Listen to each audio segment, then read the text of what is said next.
Siapa yang tak mengenal sosok Mbak Yu? Paranormal Mbak Yu semakin menjadi sorotan usai kerap meramal peristiwa hingga para artis. Terakhir, Mbak Yu terancam dilaporkan lantaran meramal Presiden Jokowi lengser di tahun 2021. Mbak Yu merupakan salah satu paranormal tanah air asal Salatiga yang namanya terkenal karena sifatnya to the point. Pemilik nama asli Eis Juwariah Johanna ini sudah biasa dilihat dalam beberapa acara TV.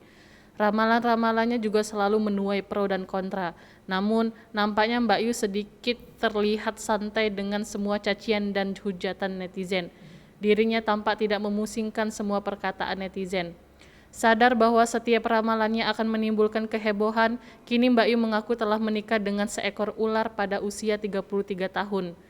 Ia juga sudah memiliki 3 anak dari pernikahannya tersebut. Hal itu diungkapkan dalam YouTube Denny Darko pada 28 April 2020 silam.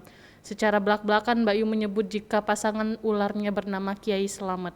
Kemudian Mbak Yu menjelaskan kepada Denny Darko siapa saja nama anak-anak gaibnya itu.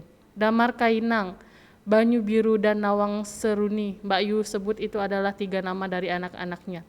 Ia juga menyebut jika firasat soal kejadian-kejadian biasanya diungkap oleh anaknya yang bernama Banyu. Lebih lanjut, Mbak Yu menjelaskan jika anak-anaknya itu nakal maka ia akan mengembalikannya ke alamnya. Denny Darko yang mendengar Mbak Yu tersebut langsung penasaran dengan anak-anak gaib Mbak Yu. Secara gamblang Denny bertanya soal rupa dan sifat anaknya. Mendengar pertanyaan tersebut, Mbak Yu mengungkapkan jika anak-anaknya ada yang seperti manusia, namun di bagian matanya berwarna kuning seperti kelereng dan memiliki taring yang kecil.